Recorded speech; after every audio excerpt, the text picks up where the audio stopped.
Royce Rollo. Just hopped off the old locomotive train wagon and we pulled up somewhere called Sleaford.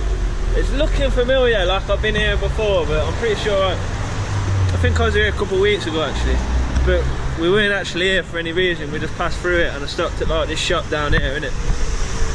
I'm waiting for Civ. He should be here in about half hour. Then we're going to go down to that Maltings. It's an abandoned building, sick for graffiti.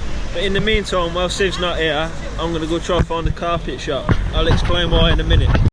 Cheeky £5 roll. United Carpets. Cheers, brother. What are you thinking, Roller? What the fuck you doing with the carpet, if? Worry not, children. All shall be explained in the coming hours. So now, let's go find a little cheeky, sneaky location to go back up a zoot while we wait for fucking Civil. Hopefully he gets here before it's fucking dark. But you know how it is. You know how it goes, man. I'll sit on the bench down here for a minute. It says visitors welcome, doesn't it? And the gate was open also. I'm upset anyway, slightly. Fucking, I keep uploading videos. Last 2 videos I've uploaded. I'm going on a rant now. Just 30 seconds and I'll be over it, yeah. But last 2 videos I've uploaded, I got taken down and I've had to redo them and fucking... It's disheartening, yeah, to say the least. But, fuck it. It is what it is, isn't it? I think somehow on that clips video I just put up, it had a load of fucking music on it. I think I know where it's come from. But it worries me, this copyright shit. Because I think your channel can get taken down from it. If you do it too many times, YouTube just gets pissed off with you and it'll just delete your account. So I need to stop doing it, man. It's been like 4 times now. But you know, I was doing these clip breakdown videos. I'm gonna do this one. And this video, this little clip that I was watching, I'm gonna dedicate an entire video to it. Because it's that good. Or bad. Whatever way you're looking at it, yeah. But like, I don't normally get annoyed at people that you see on the internet or the TV. I'm very good at like not getting personally drawn in, yeah. But this one woman, like, I instantly fucking hated her just from the minute I looked at her. And I'm like pretty vanilla, I am. There's not many people I dislike. There's not many people I hate, yeah. But there's just something special about this fucking woman. Roll the clip anyway.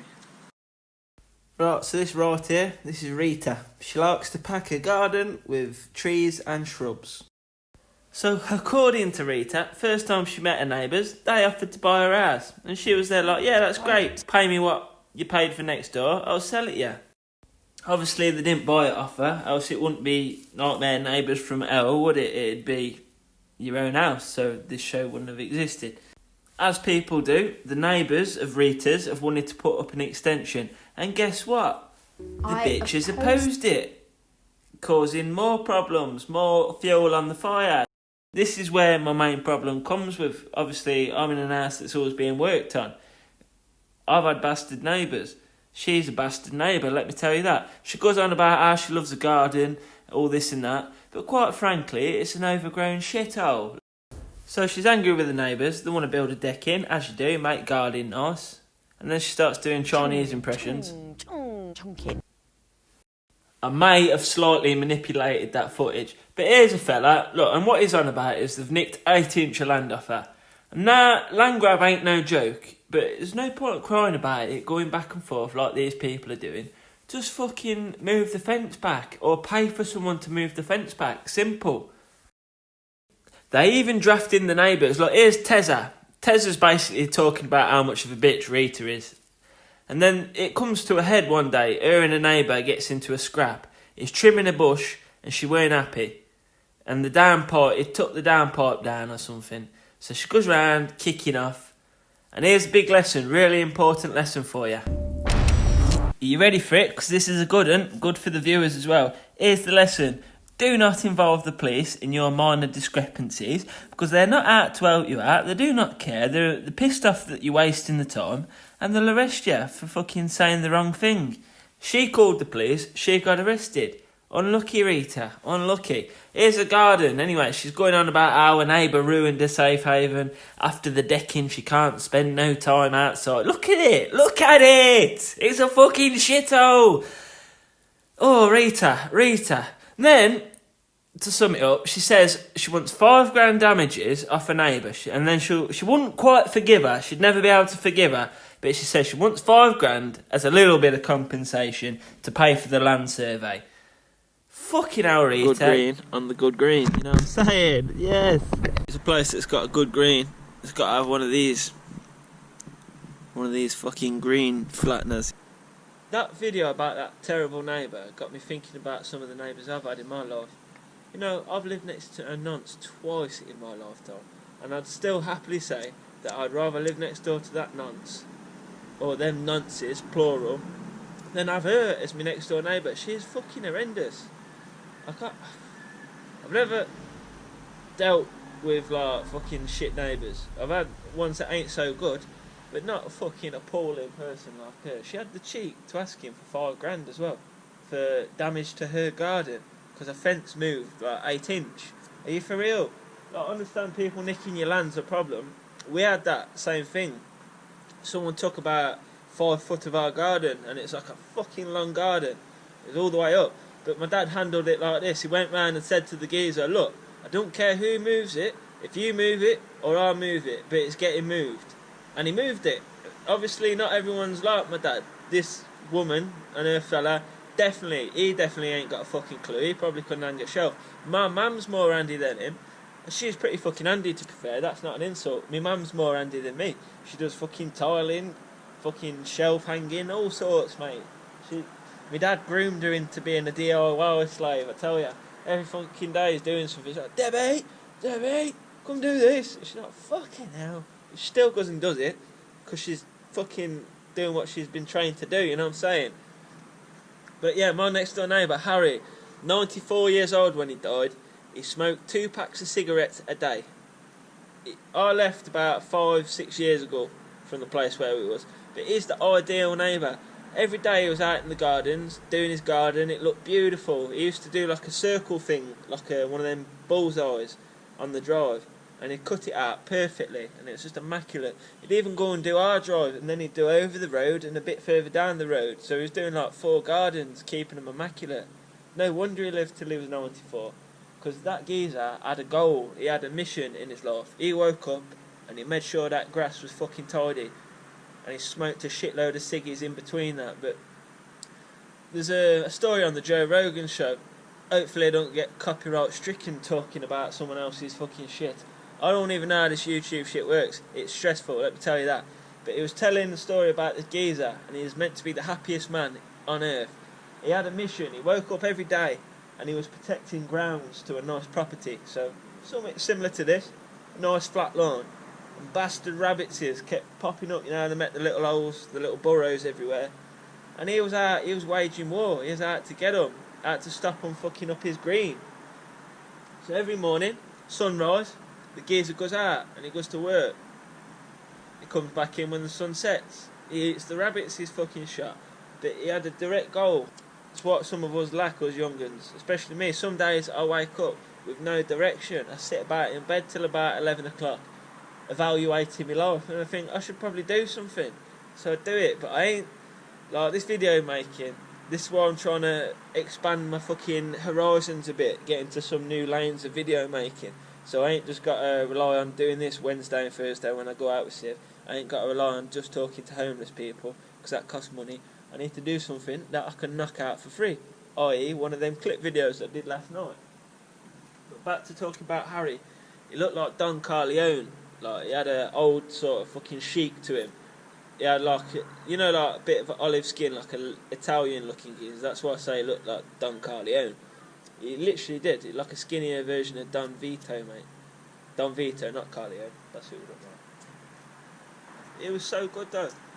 I was about 8 years old, and he just passed me an axe one day, me and my brother. My brother's a little bit older, so he was supervising. But he just gave us an axe, and he's like, yeah, go crazy, get to chopping.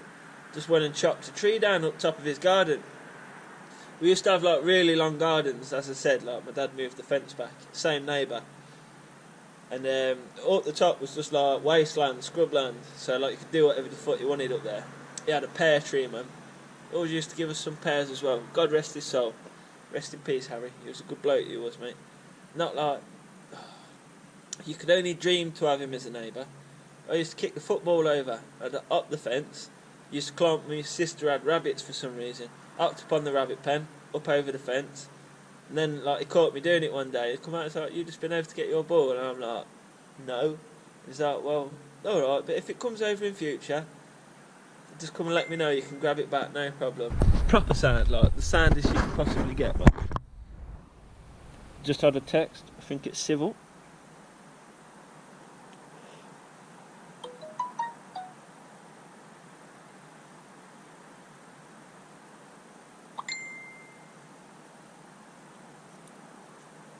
Taint civil, still waiting. So I don't enjoy my skinny little piff. I thought I ground up a bigger piff, but it come out like this. Fear not though, children, there'll be big zoots to come. Many zoots.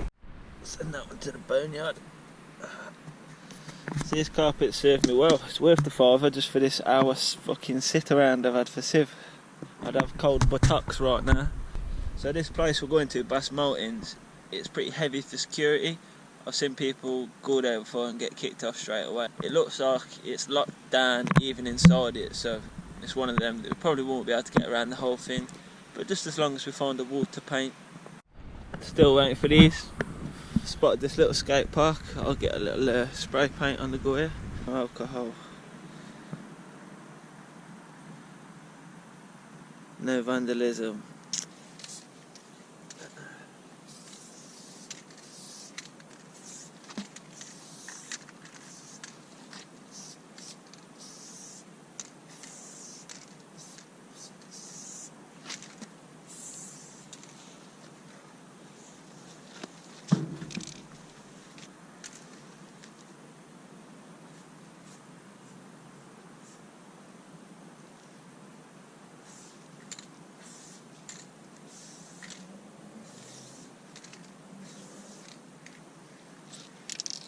There you go, just a little ghosty, a bit messy, but on the outskirts of this Maltings place. It's huge. I'll pull up some daytime shots for you so you can see what we're going into. Here it is in the daytime then, absolutely huge building. Not safe at all, like 7 floors, 8 floors tall in some bits, but you won't go up there. I'm pretty sure it ain't even got fucking wood floor in it anymore. You see this bit in a second with the barbed wire fence. Here's where we were painting. You had to hop an outside perimeter, then hop that, and then you could get to the wall where you wanted to paint, man. Fucking awesome. Because obviously it's night time. It's supposed to be a daytime mission, but let's not talk about that yet. And we've just walked straight past the security office, so not a good start, but let's hope we ain't being clocked. On it. I just went for it, kid. There's a bit where it doubles up. So we're in here, we've had to climb. That's probably one of the artsy places I've got into in a while. We're just looking for a proper way in there. Painting shot with the bridge in the background, but that looks sick. This is a sick place, man. Looks like it's fully boarded off. That's a weak point there. That frame ain't in there very much, is it? So if you want to get your lever and fucking mechanism out again, kid.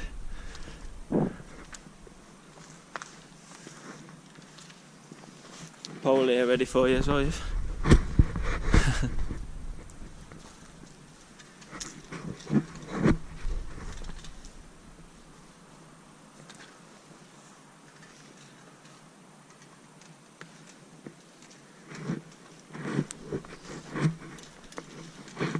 It ain't the best walls for painting, to be fair, is it?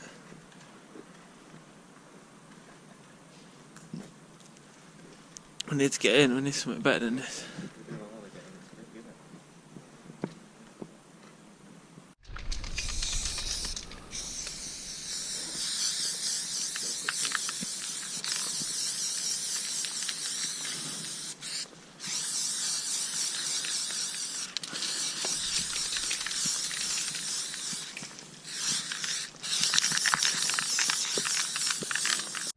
found some free weed in his pocket, some of that forgotten bush. We're all finished up here. Got the roller dub. We've got my man Civil on the end.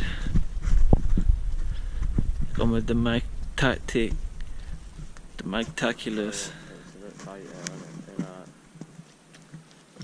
Then we've got this man here, Anonymous. We actually managed to link up with the man himself. We was on about him in the last video. Here he is. You've got me places where I would have otherwise had to do illegal things to get into, and for that I'm grateful, man. You'd have made nice fight materials and that.